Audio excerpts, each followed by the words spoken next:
أنتم لا تعرفون اليوم من تقاتلون.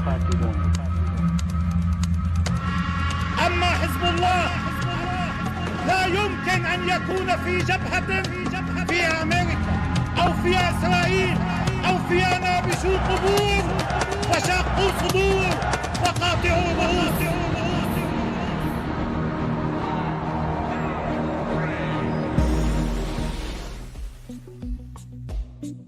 Bismillahirrahmanirrahim.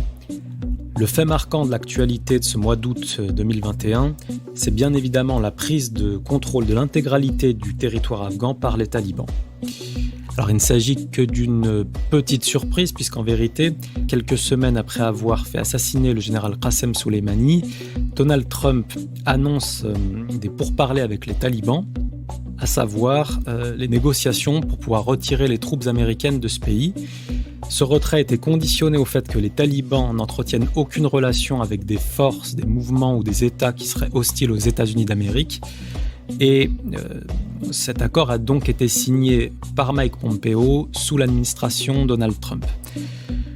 Aujourd'hui, en 2021, c'est en fait Joe Biden, le nouveau président des États-Unis d'Amérique, qui met en application cette décision déjà ancienne donc, ce qui crée énormément de débats, une certaine tumulte médiatique, certains crient au terrorisme et d'autres scandent la victoire. La véritable question qui se pose donc aujourd'hui, les talibans sont-ils des terroristes ou des résistants ? Pour en parler avec moi aujourd'hui, j'accueille Thibaut. Bonjour à toi Thibaut. Bonjour. Alors, est-ce que tu pourrais te présenter, Thibaut, s'il te plaît ? Oui, bien sûr. En fait, je suis un citoyen lambda qui m'intéresse un petit peu à ces sujets. Pas de très près, d'un petit peu loin. Donc, je suis en général informé par les médias mainstream. Et après, j'essaye de trouver des infos un peu plus en profondeur et dont tu me fournis souvent ces informations. Donc, ça tombe très bien. On va essayer de creuser ça tous les deux, du coup. Avec plaisir. Alors, il y a déjà une première question qui me vient directement à l'esprit là, par rapport à l'Afghanistan, aux talibans. C'est déjà de savoir si c'est les mêmes personnes, si c'est le même groupe de talibans dont on entendait parler à l'époque ou si déjà par rapport à ça, il y a du changement. Alors effectivement, il y a une confusion par rapport à ça, puisque en fait, dans le début des années 2000, et notamment suite à l'attentat perpétré par Ben Laden et Al-Qaïda contre le World Trade Center, on avait un peu une tendance dans les médias mainstream à faire une corrélation systématique entre les talibans et Al-Qaïda. Donc, il faut comprendre qu'effectivement, le terreau, on va dire, idéologique et organisationnel des talibans part dans les années 70, plutôt 80, fin des années 70-80, lors de la lutte pour la libération de l'Afghanistan contre l'occupation soviétique de l'époque. Et évidemment, les États-Unis, pour aller soutenir tous les ennemis, on va dire, de l'Empire soviétique, via l'intermédiaire des services pakistanais, mais aussi et surtout des services saoudiens, ils ont introduit en Afghanistan ce qu'on appelait les Afghans arabes, et dans lesquels il y avait effectivement un gros terreau idéologique et une pénétration assez importante de ce qui sera plus tard Al-Qaïda, Ben Laden, etc. Donc, on peut dire que déjà, les talibans, on a un terreau qui est à la base des Afghans qui cherchent une souveraineté par rapport à leur intégrité territoriale, également une idéologie islamique, c'est-à-dire qu'ils veulent un État clairement islamique, ils ne sont pas dans des considérations, on pourrait dire, plutôt occidentales, laïcité, etc. Et à ça est venu se greffer, on va dire, une composante combattante au début étrangère et qui s'est vite muée en une forme d'organisation terroriste à partir de la fin des années 80 et 90, notamment avec la présence de Ben Laden. Alors, quand on parle des talibans en 2001, c'est vraiment ça qui leur a été reproché, c'est d'accueillir Ben Laden. Aujourd'hui, je pense que ces talibans ne sont plus du tout dans cette dynamique de lien très étroit avec Al-Qaïda. On a vu même qu'ils ont combattu Daesh ces dernières années. Donc, pour répondre à ta question, il y a une évolution, à mon avis, qui n'est pas exactement la même. C'est le même mot pour un sens un petit peu différent. Alors, je vais rebondir tout de suite là-dessus, parce que tu m'as fait parvenir quelques documents que j'ai lus un petit peu. Et donc, je voyais une déclaration d'un des chefs talibans, justement, qui demandait à ce que ce mouvement ne soit pas confondu avec Daesh et qui précisait bien que Daesh était son ennemi Donc voilà, moi du coup, quand j'ai lu ça, c'est vrai que j'étais étonné parce que pour moi, dans ma tête, voilà, c'était Taliban, Al-Qaïda, Daesh, tout ça, c'était un petit peu le même truc en fait. Donc voilà, moi sur l'info que j'ai lue, c'est que ils étaient plutôt à se séparer de ce type de mouvement et même les combattre éventuellement. Tout à fait. En fait, il y a eu des combats ces dernières années en Afghanistan entre Daesh et les talibans. Il faut aussi comprendre qu'on a des grosses différences entre, par exemple, la prise là, assez fulgurante des territoires afghans et la prise de territoires syriens et irakiens par Daesh. C'est-à-dire que Daesh, avant même d'arriver, il promettait à tout le monde de les égorger, et c'est effectivement ce qu'il faisait en arrivant dans les villes qui leur avaient résisté. Alors que là, sur le phénomène, j'ai envie de dire, taliban en Afghanistan, on a un phénomène plutôt inverse. C'est-à-dire que même le président qui est parti là, en tout cas les forces politiques qui leur étaient opposées durant plusieurs années, ils ont plutôt appelé à une unité pour construire un Afghanistan plus prospère ces prochaines années. Et il y a aussi une dimension qu'il faut bien comprendre, qui va être une des thématiques clés pour comprendre l'avenir de ce pays. C'est-à-dire que moi, je n'ai pas la prétention de pouvoir dire ce qui va se passer, mais en tout cas, selon les questions qu'on posera, selon les réponses qu'ils apporteront sur le terrain, on pourra dire que ça va se diriger vers cette direction ou une autre. C'est la relation qu'ils ont par rapport aux minorités confessionnelles. En Irak et en Syrie, on avait clairement des groupes armés terroristes takfiri dont l'idéologie était de base dirigée contre les minorités alaouites, chiites, ismaéliennes, druzes, etc., mais essentiellement chiites parce que leur fonction était vraiment d'aller casser la force militaire extérieure, ou en tout cas les proxys militaires de la République islamique d'Iran. En tout cas, c'est pour ça qu'ils étaient soutenus par les alliés des Américains. Et donc, il y avait cette idéologie. Si je peux te couper un instant, là, on parle de Daesh et de ce qu'ils appelaient l'État islamique, là, c'est ça ? Exactement, en Irak et en Syrie. Ok, d'accord. Or, c'est un phénomène qu'on ne retrouve absolument pas en Afghanistan avec cette avancée fulgurante des talibans, puisque eux, ils ont pris des territoires sans mener les mêmes exactions, sans propager d'idéologie sectaire à l'encontre des minorités confessionnelles, et c'est allé, il faut le dire, parce que c'est un élément extrêmement important, ils sont allés jusqu'à dire aux chiites qui, en fait, ces jours-ci commémorent la tragédie de Karbala, à travers l'événement qu'on appelle Ashura.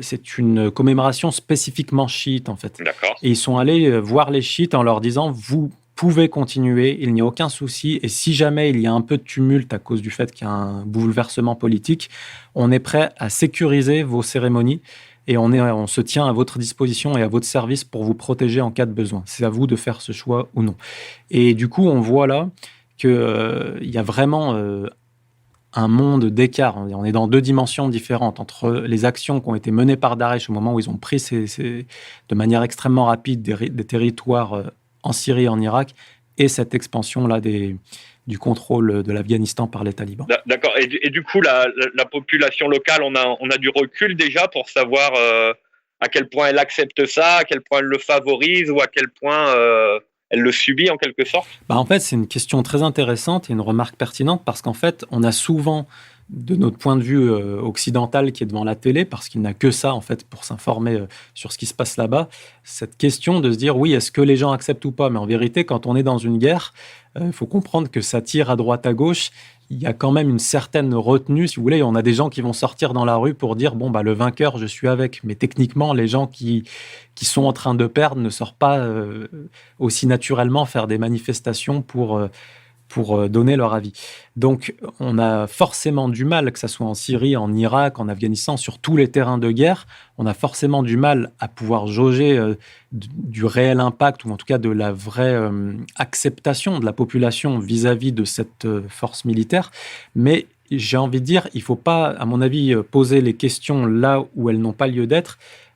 Les talibans ont d'abord combattu une force illégale internationale menée par les États-Unis d'Amérique, qui sont venus faire la guerre à ce pays, qui l'ont détruit, qui ont d'abord soutenu le terrorisme dans les années 90, surtout là-bas, en soutenant les groupes les plus extrémistes, et qui l'ont ensuite soi-disant combattu. Mais enfin bon, il n'y avait pas besoin de passer 20 ans là-bas pour anéantir Al-Qaïda. Ce qu'ils voulaient, c'était clairement occuper ce pays. Et donc, les talibans ont une légitimité du point de vue militaire à combattre cette forme d'occupation qui est totale, il faut bien le dire. Ensuite, sur leur idéologie islamique, à savoir est-ce que l'Afghanistan doit être gouverné par, on on va dire, un système politique islamique ou non, ça, c'est aux Afghans d'en décider. Oui. C'est pas à moi en tant que présentateur de cette émission, c'est pas aux Américains, c'est pas à Emmanuel Macron. Et effectivement, on devra voir comment les talibans arrivent à gérer ça. Et effectivement, d'ailleurs, on peut même se dire, même en tant qu'étranger, en tant qu'humain, que si on avait des gens qui venaient égorger tout le monde, en tant qu'humain, on pourrait se dire, effectivement, ça ne serait pas complètement à côté du sujet de se dire comment est-ce qu'on peut aider ces gens. Voilà. Mais actuellement, j'ai envie de dire, la question qui se pose, c'est qui a le droit de se trouver en Afghanistan? Les Afghans ont le droit de se trouver en Afghanistan, pas les Américains. Donc c'est une très bonne chose que les Américains soient partis. Et d'ailleurs, on pourrait commencer à parler d'une autre thématique qui sera un élément clé de réponse de la lecture des événements dans les mois qui arriveront, c'est qu'est-ce qui a véritablement poussé les Américains à se retirer, puisqu'on sait très bien que ce n'est pas des gens qui partent lorsqu'ils ne sont pas défaits militairement. Et je pense que derrière ce retrait, même si on peut être, et là je tiens à féliciter le peuple afghan, moi pour leur souveraineté, je suis très content et je les félicite d'avoir résisté pendant plusieurs années jusqu'à arriver à cette victoire. Voilà, un grand bravo à eux. Pour autant, j'ai envie de dire, l'enthousiasme émotionnel ne doit pas complètement primer sur l'analyse rationnelle et surtout ne doit pas la contredire. Il faut comprendre qu'il y a très certainement un plan qui se cache derrière ce retrait américain, puisque habituellement, ils ne partent pas d'endroits qu'ils dominent comme ça sans avoir subi de grosses défaites militaires. Or, je rappelle que les talibans n'ont fait subir aucune grosse défaite militaire à la coalition internationale dirigée par les Américains en Afghanistan. Donc, à mon avis, il y a un véritable complot qui est en train de se faire derrière ça. D'accord. Et le deuxième élément qui le prouve, c'est que lorsque les Américains partent d'un endroit, en général des faits, ils partent sans le médiatiser. Or là, on voit bien que la tumulte médiatique ne parle que de ça ces jours-ci. Donc en même temps, ils se retirent, en même temps, ils sont en train d'essayer de les diaboliser. Et je dirais qu'à mon avis, on devrait creuser vers une possible hypothèse, une éventualité qui est assez lourde et probable à mon avis, c'est qu'ils vont très certainement chercher à se retirer de ce territoire, puisque finalement, ils n'arrivaient pas à en faire grand-chose, il n'était pas si rentable que ça, pour faire éclater une guerre civile là-bas, à mon avis, qui sera très conséquente, si jamais leurs alliés la nourrissent comme ils l'ont fait en Syrie. Et ça pourrait éventuellement s'expliquer par le fait qu'on a une frontière avec la République islamique d'Iran et que le bloc américano-sioniste chercherait à focaliser l'énergie et les moyens militaires de l'Iran sur son front Est plutôt que sur son front Ouest, qui est ce qu'on appelle actuellement un axe de la résistance bien établi qui part depuis Téhéran et qui va dans la profondeur jusqu'à la frontière israélienne et qui est donc un danger vital pour Israël. Donc ça serait finalement de déplacer le curseur des forces militaires iraniennes sur l'Est plutôt que sur l'Ouest. Et alors du coup, ça me donne envie de poser une question. Donc que les talibans, à la base, dans les années 80, 90 peut-être, ont été plus ou moins mis en place par les services américains. Je crois que c'était un peu pour déstabiliser le communisme ou quelque chose comme ça à l'époque. Oui, tout à fait, exactement. Alors, je dirais pas mise en place, mais tu as raison. C'est-à-dire qu'en fait, les talibans existaient. C'était une force existante, en fait, de résistance aux soviétiques. D'accord. Mais en fait, ils n'auraient jamais eu les moyens militaires de tenir la dragée haute à l'Empire soviétique et à l'armée soviétique s'il n'y avait pas eu des moyens militaires, financiers, qui leur avaient été alloués par les États-Unis d'Amérique et via leur intermédiaire pakistanais et saoudien. Voilà, c'est ça. D'accord. Donc du coup, pour rebondir là-dessus, donc on peut estimer qu'à l'époque, ce mouvement qui existait déjà était utilisé d'une certaine manière par les États-Unis ou d'autres puissances pour un intérêt commun entre les États-Unis et les talibans, par exemple.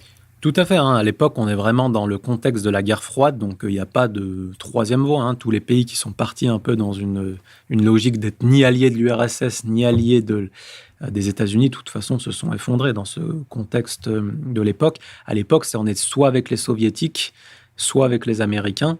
Et effectivement, les talibans, qui à la base n'avaient pas vraiment pour ambition d'être des alliés des Américains, mais ils se sont mis à résister aux Soviétiques et nécessairement la CIA, via leurs proxys pakistanais et saoudiens, sont venus frapper à leur porte en leur disant, à mon avis, vous aurez besoin d'armes et on peut vous en fournir. Mais il est clair que sans ce soutien, ils n'auraient jamais libéré l'Afghanistan de la mainmise militaire soviétique qui régnait à l'époque. Est-ce qu'on est sûr aujourd'hui, ou est-ce qu'on a une info par rapport à ça, que ces mêmes talibans sont pas de nouveau les idiots utiles des Américains, le dindon de la farce, quoi. C'est-à-dire qu'ils sont utilisés aussi d'une manière ou d'une autre pour que les États-Unis, l'OTAN, je ne sais qui, arrivent à leur fin d'une manière stratégique alambiquée comme ils en ont l'habitude. Alors, on n'a pas de totale garantie sur le fait qu'ils vont essayer de les manipuler. Ça. Et puis, de toute façon, j'irai même plus loin. On est sûr qu'ils vont essayer de les manipuler. C'est dans leur habitude, j'ai envie de dire. Malheureusement, cette oligarchie occidentale, c'est presque dans leur gène, j'ai envie de dire, de faire ça. Mais il faut comprendre que les vrais collaborateurs des Américains pendant les 20 dernières années, ce ne sont pas les talibans, c'est le gouvernement fantoche et l'armée fantoche que les Américains avaient mis en place. Bien d'accord. Et il faut comprendre aussi que dès que les militaires américains se sont enlevés, on a vu ce que valait cette armée afghane, c'est-à-dire absolument rien. Il a fallu 3 semaines aux talibans pour prendre l'intégralité des territoires. Donc, premièrement, ne pas se tromper, ça voudrait dire il ne faudrait pas partir d'un tel argument pour dire du coup on devrait être dans le camp d'en face. Non, aujourd'hui, les talibans, c'est le camp de la souveraineté. Il faudra voir si jamais ils se comportent bien avec les citoyens.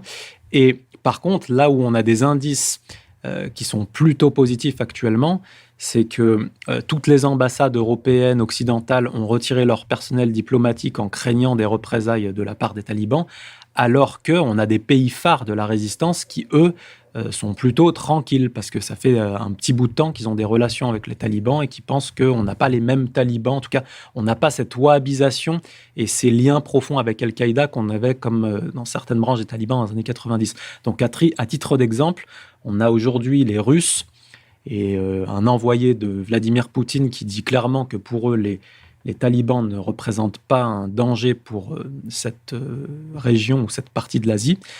Et parmi les faits notables qu'on peut souligner, c'est le fait que la République islamique d'Iran ait laissé son ambassade et ses corps diplomatiques en Afghanistan, puisqu'ils entretiennent des relations avec les talibans depuis quelques années maintenant, et ils ne voient absolument pas de danger dans le leadership, c'est-à-dire le premier degré de la hiérarchie talibane. Pour eux, il n'y a pas de danger, ils sont plutôt rassurés. Comme j'ai dit tout à l'heure, ils ont proposé leur protection aux chiites. Donc voilà, on n'aura pas à mon avis, le danger ne viendra pas de là.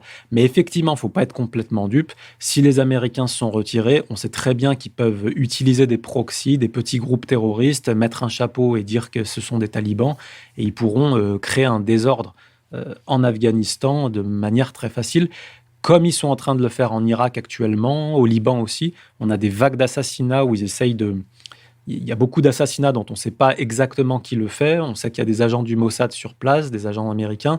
Et tout ça, ça pousse un peu les gens les plus sanguins, les plus brutaux et les moins bien formés politiquement à aller se venger tout de suite, ce qui est absolument la chose à éviter, puisqu'en vérité, c'est dans ce cadre-là qu'on peut faire partir une guerre civile. Et ça va avoir lieu en Afghanistan. On pousse à la guerre civile, on pousse à la division des gens et on place nos pions en même temps, quoi. Ouais, exactement. Après, il y a un élément qui est important aussi, qui peut constituer un élément de réponse à ta remarque. Il faut savoir que les Américains, à la base, n'avaient pas prévu de retirer en fait toutes les forces de l'OTAN. C'est-à-dire qu'eux ne voulaient plus être sur place et ils devaient laisser le contrôle on va dire, des points stratégiques à l'armée turque. C'était Erdogan, normalement, qui devait faire le proxy des Américains, notamment l'aéroport de Kaboul, qui est vraiment l'endroit le plus stratégique pour le pays, à mon avis. Et en fait, les talibans ont dit clairement ces dernières semaines qu'ils auraient des relations très bonnes avec tout le monde, mais qu'en fait, si les Turcs maintenaient une présence militaire sur place, ils allaient les attaquer, ils les considéraient comme un ennemi. Et j'ai envie de dire, c'est une très bonne chose, à mon avis, parce que on peut imaginer, et d'ailleurs c'est certainement ce qui s'est passé, que Biden est dans cette ligne de la gauche américaine et fait exactement ce qu'avait fait Obama juste avant de lancer les printemps arabes, en disant on va se retirer des pays où il y a des fortes populations sunnites, en tout cas une grosse démographie sunnite, et on se présente du coup comme quelqu'un qui n'est plus votre ennemi. On se souvient du discours d'Obama au Caire en 2009 ou 2010 où il disait salam alaikum aux Égyptiens. Ouais. Et un an plus tard, on a... Qui lui a valu un prix Nobel de la paix d'ailleurs. Qui lui a valu un prix Nobel de la paix, mais qui lui a surtout permis de lancer un printemps arabe qui était en vérité le costume cravate des terroristes takfiris qui arrivaient 200 mètres derrière. Et du coup, on a très certainement le même plan avec Joe Biden, puisque il voulait en fait à la base retirer ses troupes en disant c'est plus nous votre ennemi, on n'est plus une force d'occupation. Ceux maintenant qui vous occupent et qui font le travail pour nous, c'est vos frères turcs sunnites. Et très certainement qu'il y avait un projet, et à mon avis, on le vérifiera dans ces prochaines semaines ou prochains mois, on va commencer à avoir des problèmes chiites-sunnites, puisque, à mon avis, le plan, c'est de dire on n'est plus votre ennemi. L'ennemi, c'est qui ? C'est notre principal ennemi, justement, à nous les Américains. Votre ennemi et notre ennemi, c'est la République islamique d'Iran. Et à mon avis, c'est ça qui se trame derrière ce truc. Sinon, on ne peut pas expliquer un retrait aussi fastoche, passez-moi l'expression, des Américains, alors qu'ils ne subissent pas de gros revers militaires dans la région. L'Afghanistan était une base importante pour eux pour pouvoir éventuellement déstabiliser l'Iran ou n'importe quel pays qui leur fait front, mais en vérité, il n'y a que l'Iran, en tout cas le leadership de cet axe de la résistance qui leur fait front, c'est l'Iran. Ils n'ont pas réussi à déstabiliser ça, malgré toutes les tentatives qu'ils y font depuis des décennies, et on va dire spécifiquement depuis ces dernières années. Et du coup, à mon avis, ce retrait doit être compris dans cette stratégie de longue durée, à savoir d'envoyer des proxys faire le travail que les Américains ne peuvent pas se permettre de faire. Et si j'ai bien compris ce que tu disais tout à l'heure, actuellement, la seule ambassade qui est restée en Afghanistan, c'est bien l'ambassade d'Iran. Alors, je ne suis pas sûr que ça soit la seule, mais en tout cas, parmi les pays occidentaux tels la Grande-Bretagne, la France, l'Amérique, enfin tout ce bloc otanesque là, effectivement, eux, ils n'ont pas laissé leur corps diplomatique. Et après, je n'ai pas d'informations sur les Russes et les Chinois, ça je ne peux pas dire. Mais en tout cas, ce que je sais, c'est que les corps diplomatiques russes et chinois ne participent pas du tout à la campagne de diabolisation actuelle des talibans. Au contraire, ils disent on a des relations avec eux, on pense qu'ils sont plutôt apaisés, rationnels, qu'ils ont envie d'avoir des bonnes relations avec tout le monde, et il ne nous semble pas que ça soit du tout la même configuration qu'avec Daesh ou Al-Qaïda. Quand on dit avoir des relations avec eux, j'arrive pas vraiment à avoir d'image sur ce que peut être les talibans. Est-ce que c'est comparable à un groupe comme le Hezbollah ou est-ce que ça n'a rien à voir ? C'est vraiment autre chose.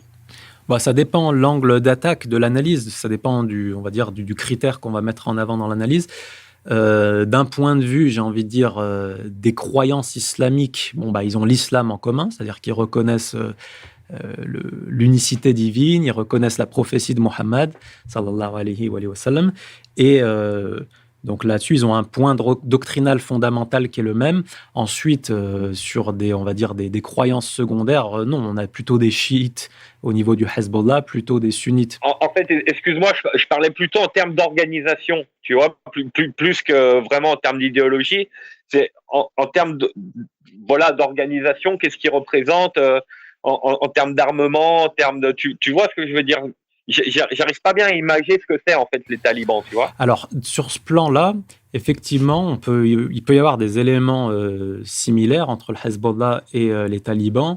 On va commencer quand même par les divergences et les points, les différences. Hezbollah est dans un axe de la résistance depuis sa création en 82. Et donc bénéficie d'un soutien de l'Iran d'un point de vue structurel, formation militaire, armement, etc., qui est en place depuis très longtemps, et donc c'est quelque chose qui fonctionne très très bien. Aujourd'hui, les talibans n'ont pas été dans cet axe de la résistance pro-iranien dans les années 80, 90 et au début des années 2000, donc il n'y aura pas la même efficacité, j'ai envie de dire, mais effectivement, il a commencé à avoir des relations entre la République islamique d'Iran, ou plutôt entre le corps des gardiens de la révolution islamique d'Iran, sous le leadership de Qassem Soleimani, vers les années 2005, c'est-à-dire quand il a commencé à voir comment il pouvait essayer de faire partir l'occupation américaine dans les pays qui les entouraient. Donc on a ces relations-là. Et ces dernières années, je pense que... Alors, ça reste quelque chose d'assez hypothétique. On n'a pas des informations très claires là-dessus. Mais suite à l'assassinat de Qassem Soleimani au mois de janvier 2020, le guide de la révolution islamique a clairement dit que le prix à payer pour les Américains, ça serait de sortir leurs forces de la région. Et ça a été repris par Saïd Hassan Nasrallah, le chef du Hezbollah. Et donc, l'Iran, ce que ça veut dire, lorsqu'on connaît un peu l'histoire, ils vont pas le revendiquer à chaque fois, mais par exemple, en Irak, les forces américaines se font attaquer de manière quasi quotidienne. à travers des engins explosifs, des mines, des attaques à la roquette sur leur base, des attaques de drones. On voit qu'ils sont complètement dépassés, ils n'ont pas l'effectif qu'il faut pour pouvoir répondre. Et c'est très certainement la même chose qui se produit en Afghanistan, sauf que c'est beaucoup moins visible. Pourquoi ? Parce qu'en Irak, on a des milices chiites qui se sont affiliées au corps des gardiens de la révolution islamique d'Iran dès le début des années 2000 pour faire face à l'occupation américaine et qui ont été aussi soutenues par le corps des gardiens iraniens pour faire face à Daesh dans les années 2014-2015 jusqu'à 2018, on va dire. Or, les talibans, c'est beaucoup plus tardif. Donc, à mon avis, les gardiens sont allés les soutenir à partir de manière très forte, à partir de 2020 à peu près. Et j'ai un élément qui, à mon avis, permet de valider cette thèse, c'est qu'en fait, 3 semaines après l'assassinat de Qasem Soleimani, on a un avion d'espionnage, mais ce n'est pas des drones, c'est des avions avec des équipages à bord, et qui volent beaucoup plus haut que les drones, normalement au moins à 10 000 mètres de hauteur, entre 5 et 10 000 mètres de hauteur, et qui ont été abattus par les talibans. Cet avion a été abattu par les talibans. Or, les talibans n'ont pas l'armement nécessaire pour abattre des avions de ce genre. Au début, il y en a qui ont dit que c'était certainement les Iraniens qui ont tiré le missile, mais les Iraniens ne l'ont pas revendiqué. En général, quand ils font quelque chose, ils le revendiquent. Or, la problématique, c'est que les talibans qui l'ont revendiqué, eux, n'ont pas cet armement. Et donc, très certainement, on a le corps des gardiens de la révolution islamique d'Iran qui, pour se venger de l'assassinat du général Qasem Soleimani, sont rentrés en Afghanistan, sont allés donner ce type de missile à une faction des talibans qu'ils connaissaient bien. Et les talibans ont abattu cet avion en guise de représailles. Et donc, on avait plusieurs morts. Hein. C'est quelque chose qui a été totalement occulté par les médias. Mais à mon avis, on a là les premiers signes. Effectivement, c'est des signaux faibles qui ne sont pas tellement revendiqués, mais à mon avis, on a des signaux très clairs d'une opération commune entre talibans et iraniens. Et ensuite, on a vu que les Russes et les Iraniens ont invité les talibans et le gouvernement fantoche des Américains dans des pourparlers pour essayer de mettre la paix entre les deux partis belligérants. Et donc, c'est pareil, là, il y a des relations qui ont été nouées entre les talibans et les Russes et les Iraniens à ce moment-là. On ne peut pas encore appeler ça des alliances. On va dire que c'est encore des pourparlers un petit peu secrets, ou c'est vraiment des alliances qui sont créées et qui sont entre guillemets officielles. Non, voilà, il n'y a rien d'officiel. Il n'y a rien d'officiel, tu fais bien de le souligner. Moi, je pense qu'en fait, au niveau des négociations, c'est totalement officiel. Hein. On a les chefs des talibans qui viennent négocier un cessez-le-feu avec le gouvernement afghan. Okay. Ça, c'était fait de manière totalement officielle avec la presse. On avait la présence des Russes, on avait la présence des Iraniens. Ça, c'est totalement officiel.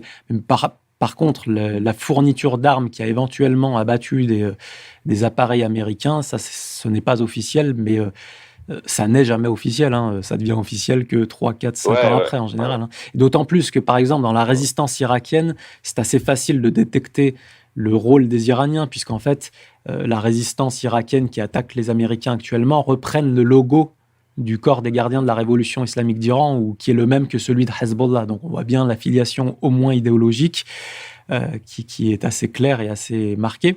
Mais les talibans ne sont pas des chiites.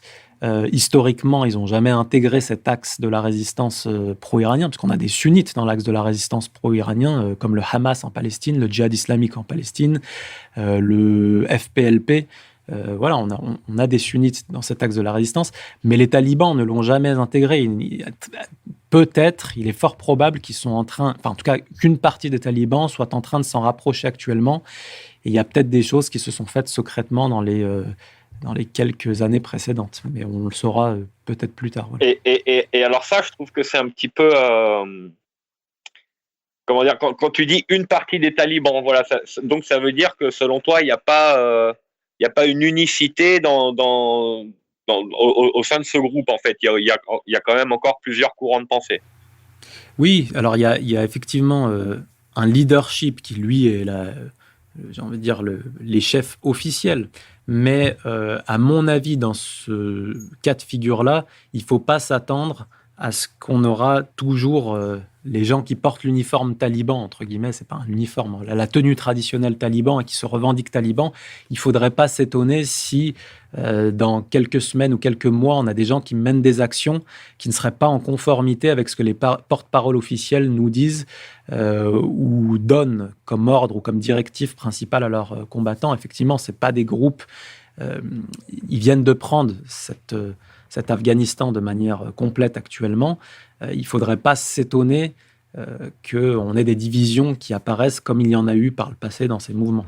Si vous voulez, par exemple, pour vous donner un ordre d'idée, lors de la résistance afghane contre l'URSS, on avait environ une dizaine de groupes. Si ma mémoire ne me fait pas défaut, on avait 7 groupes sunnites et 2 groupes chiites. Ah ouais. Qui résistaient donc à l'occupation soviétique. Au sein même des talibans, de ce qu'on peut appeler l'organisation. Non, d'accord. Ah ouais. Non, je dis pas qu'ils s'appelaient les talibans eux-mêmes. Taliban, c'est un terme générique qui veut pas dire grand-chose. En fait, ça veut dire étudiant en sciences religieuses, islamiques forcément. Okay.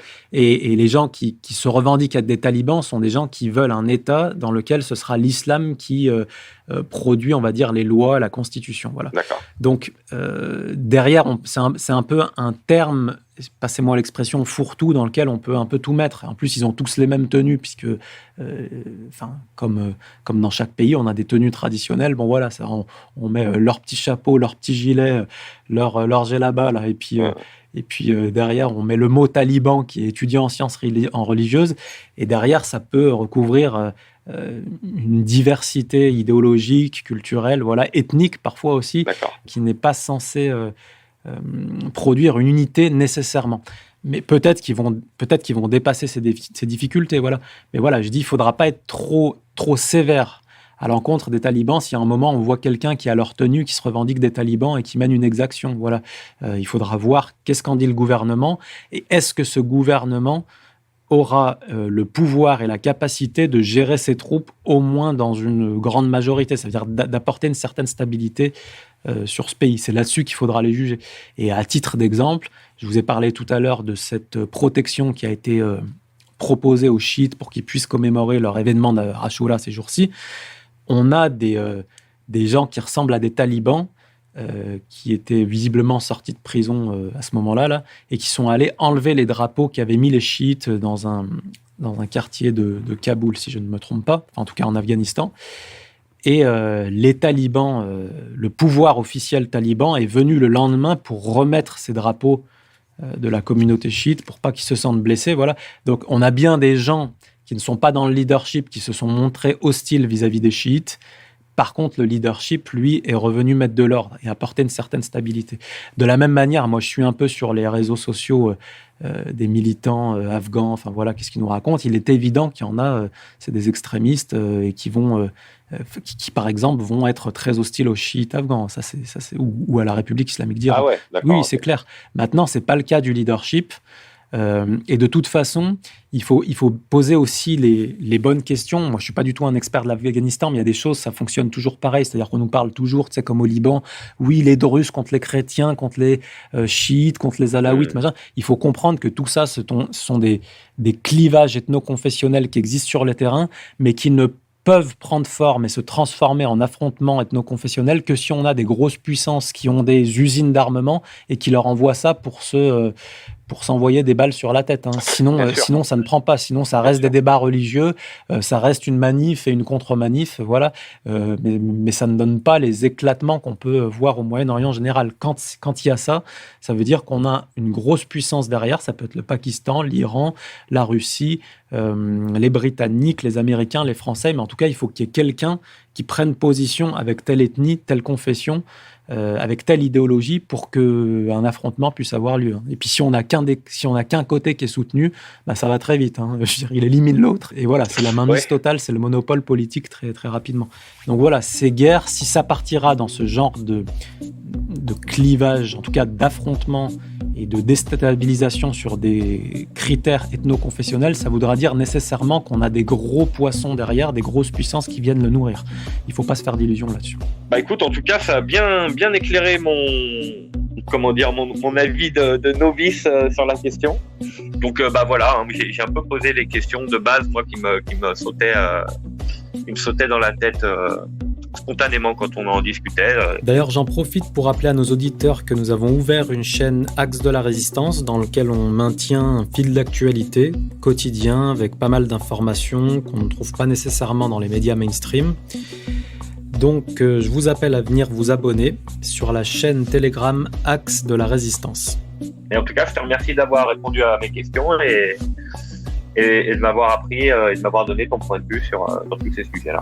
C'est moi qui te remercie d'avoir accepté l'invitation et d'avoir accepté participer à cette émission. Et puis j'espère qu'on pourra reproduire cette expérience bientôt si Dieu veut, et si tu es d'accord. Eh ben écoute, avec plaisir, c'était très sympa pour moi et très instructif surtout, donc il n'y a pas de problème.